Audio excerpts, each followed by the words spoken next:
BSc part second mathematical physics paper second doctor Ramswaroop Sahu. आज ये जो टॉपिक है बहुत ही सरल और बहुत ही अच्छा है। इसको कम से कम आप रोज करें थोड़ा थोड़ा तो इतना जोरदार है कि यही है आगे फिजिक्स में और कुछ ही नहीं। तो ये कह रहे हैं कि आपके पास में आज चतुर्थ व्यम सदिश स्वरूपण फोर वेक्टर फॉर्मुलेशन, चतुर्थ व्योमीय आकाश का विचार सर्वप्रथम मिन्कोवास्की ने सुझाया था, जिससे दिक् समय समष्टि यानी स्पेस टाइम कंटिन्यूम भी कहते हैं। बेसिकली फंडा था पर वो ये सक्सेसफुल रहा। इसके अनुसार यूक्लिडियन त्रिव्योम आकाश, यूक्लिडियन का मतलब आप और मैं आज तक जो पढ़ते आए उसी को कहा है, में केवल एक्स वाई जेड स्थिति निर्देशांक होते हैं, जबकि चतुर्थ व्योमीय आकाश में किसी घटना के चार निर्देशांक मुख्य रूप से उनका समुच्चय लिखा है x1, x2, x3, x4 से व्यक्त किए जाते हैं, जिसमें प्रथम तीन एक्स वाई जेड या x1, x2, x Y Z को तो x3 को तो कहा है आकाशीय, और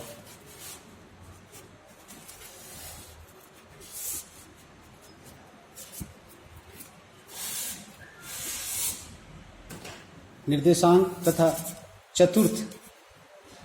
तीन तो आकाशीय हो गए x1, x2, x3 और फोर्थ वाला x4 है जो ICT समय निर्देशांक या टाइम कोऑर्डिनेट कहते हैं। हमने समीकरण में देखा कि दो घटनाओं के मध्य जोड़ने वाले सदिश की लंबाई का वर्ग ds², जो मुख्य रूप से इन्वेरिएंट शब्द या अचर निश्चितता का पालन करने वाली बात कहते थे हम शुरू में, और ये गैलीलियो ने शुरू में कही थी। और गैलीलियो ने इसलिए कही थी कि उसके पास में विस्थापन सदिश था, उसके लिए d' = d आता है, तो ds² हो गया। जबकि चतुर्थ व्योम आकाश में दो घटनाओं के बिंदु मुख्य थे, आपके पास में x1 से लेके x4, और दूसरा है जो उसी के पास का कोई बिंदु हो तो x1 + dx1 है,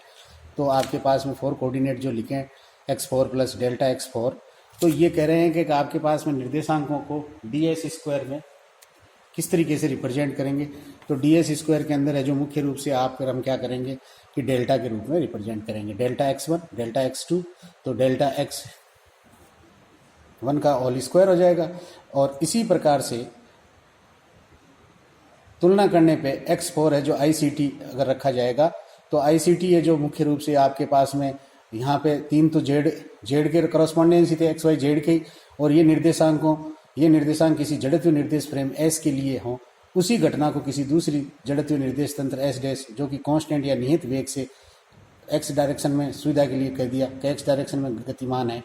और निर्देशांक है जो करस्पॉन्डिंग टू आपके पास में x', y', z', और आपके पास में x4 वाला है जो ICT t' से व्यक्त करें तो राशि है जो करस्पॉन्डिंग s² की कह दो या ds² कह दो, या आएगी x'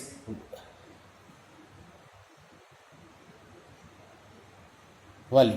और इसी को इसने कहा है समेशन के रूप में लिख दिया कि आपके पास में ये राशि है जो 4 वेक्टर के रूप में समेशन के रूप में, आइंस्टाइन जो समेशन होता है उसके रूप में रख दिया। तो ये क्या बना, ये आपके पास में बना क्योंकि पहले वाली को इसने अभी तो कोऑर्डिनेट डिसाइड किए हैं। अब यहाँ देखो s² को पहले वाले जो फर्स्ट था उसको तो ऐसे रखा, फिर सेकंड है जो आपके पास में x म्यू की लंबाई सभी जड़वे निर्देश तंत्रों में इन्वेरिएंट रहती है, तो s² = मुख्य रूप से इसने क्या किया कि आपके पास में x' लगा दिया और म्यू और स्क्वायर लगा दिया। यहाँ देखिए इंडिसेज है जो नीचे की ओर लगाई है, यानी कि इन्होंने क्या किया है कि इसको कोवेरिएंट के रूप में डिफाइन किया है। जो कोवेरिएंट की परिभाषा है वो क्या परिभाषा है कि आप क्या करिए कि जैसे डेल x का मेरे को कोवेरिएंट लिखना है, तो डेल x का कोवेरिएंट कैसे लिखूंगा कि जो भी कोई मेरे पास में जो कोऑर्डिनेट सिस्टम है उस कोऑर्डिनेट के लिए म्यू है जो नीचे की ओर आएगा, और नीचे की ओर आएगा, और ऊपर की ओर है जो भी कोऑर्डिनेट लिखूंगा उस कोऑर्डिनेट के साथ में आपके पास में नीचे की ओर एक वेक्टर आ जाएगा। तो मुख्य रूप से अगर मेरे को x म्यू डैश लिखना हो तो मैं लिखूंगा डेल x, ये है जो अगर मान लीजिए मेरे पास में नीचे है तो ये ऊपर आ जाएगा, और यहाँ पे मैं लिखूंगा डेल x जिसके करस्पॉन्डिंग में मान लो मैंने कहा p है, तो p है तो मेरे पास में p का आ जाएगा, और यहाँ मान लीजिए मैंने q लिखा, तो ये दोनों ये तो ऊपर है तो नीचे जाएगा तो इसके बराबर हो जाएगा, तो ये आपके पास में कैंसिल होएंगे। तो ये मान लीजिए मैंने न्यू लिखा और ये न्यू लिखा, ये दोनों कट जाएंगे, तो ये इस तरीके का ये टेंसर प्रेजेंटेशन है। तो यहाँ इक्वल लिख दिया x1 एक्स स्क्वायर म्यू वाला और यहाँ एक्स डैश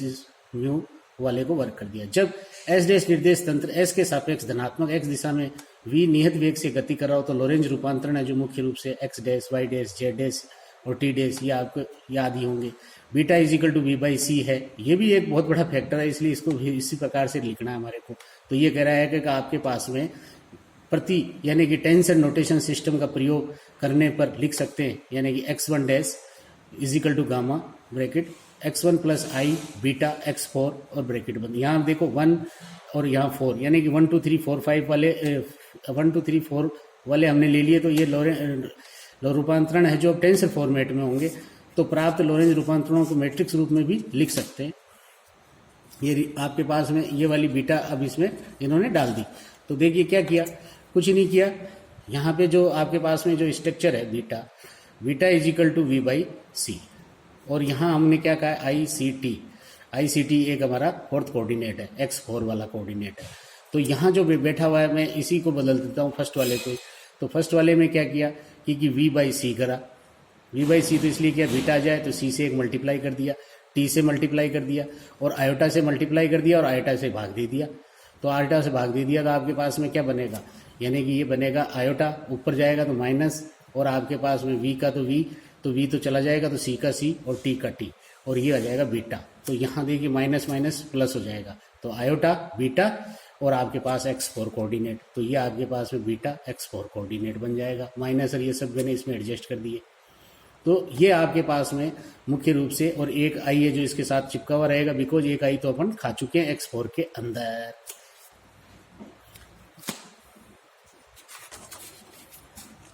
तो अब देखिए आप ये क्या मैट्रिक्स फॉर्मेट करना चाहते हैं। मैट्रिक्स फॉर्मेट है जो किस प्रकार की मैट्रिक्स फॉर्मेट आएगी।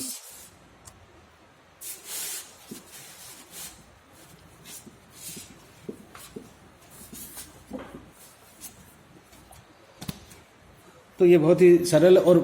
मिनकोवास की स्पेस के लिए बहुत ही बढ़िया आपको चीज़ लिख दी कि इसका मैट्रिक्स जो फॉर्मेट है उसके लिए मैं ये हिलाऊंगा नहीं, इसलिए साफ दिखे आपको कि गामा 0 0 आयोटा बीटा गामा, और लास्ट वाला जो 4 वाला है उसके लिए माइनस आयोटा बीटा गामा, और कोने वाला लास्ट बचा जो गामा। तो यहाँ हम कहना चाहते हैं कि ये जो उपरोक्त जो मैट्रिक्स फॉर्मेट लिखी है तभी लिखी जा सकती है जब जो पूर्व का संबंध पहले पेज पे अपन ने देखा, जो संबंध लिखा जा सके चतुर्थ विमीय सदिश की लंबाई के वर्ग को s व s डैश फ्रेम में निश्चय सिद्ध करता है। इसी प्रकार यदि किसी भी सदिश a के 4 घटक हों तो उसके लिए निम्न प्रकार से सिद्ध किया जा सकता है, यानी कि a mu square is equal to a mu dash square is equal to निश्चय। तो इस चतुर्थ विमीय सदिश के दूसरे निर्देश तंत्र s डैश में a म्यू डैश के घटक हैं जो करस्पॉन्डिंग टू आपके पास में a1 से लेके a4 डैश वाले होंगे। अर्थात इसका जो मैट्रिक्स फॉर्मेट लिखा जाएगा वो लिखा जाएगा इस प्रकार से a1 डैश वाला, फिर ये तो हो गया कॉलम मैट्रिक्स, और दूसरा इधर की तरफ जो लिखा है मैंने a1 a2 a3 a4। तो ये चीज़ कहाँ से आई, ये चीज़ है जो वहीं से आई जो अपन ने पहले एक लाइन लिखी थी x म्यू डैश वाली, और मैंने लिखा था p और न्यू और अपॉन डेल x म्यू और q और आपके पास में न्यू। ये वो की वही फॉर्मेट है, यानी कि अगर आप और मैं अगर इसको लिखना चाहेंगे तो मुख्य रूप से अपने को जो इंडिसेज लिखनी है वो मान लीजिए मैंने लिखा डैश ए डैश और एक मेरे को ए का लिखना है। तो यहाँ जो मेरे पास में जो जी म्यू लिख देता हूँ मैं, तो जी म्यू न्यू। तो आपके पास में देखो ये अगर इंडिसेज है जो जी म्यू न्यू पे है, ऊपर की ओर नहीं है नीचे की ओर है, और यहाँ आपको पास में म्यू लिखनी है तो ये न्यू को खा जाएगा, एक तो न्यू को खा जाएगा, तो ये इसके साथ में कहाँ चिपकी हुई, नीचे की ओर चिपकी हुई, तो इसको ऊपर चाहिए तो ये न्यू आ जाएगा। तो ये आप चतुर्वियों में सदिश रूपांतरण जरूर करें। धन्यवाद।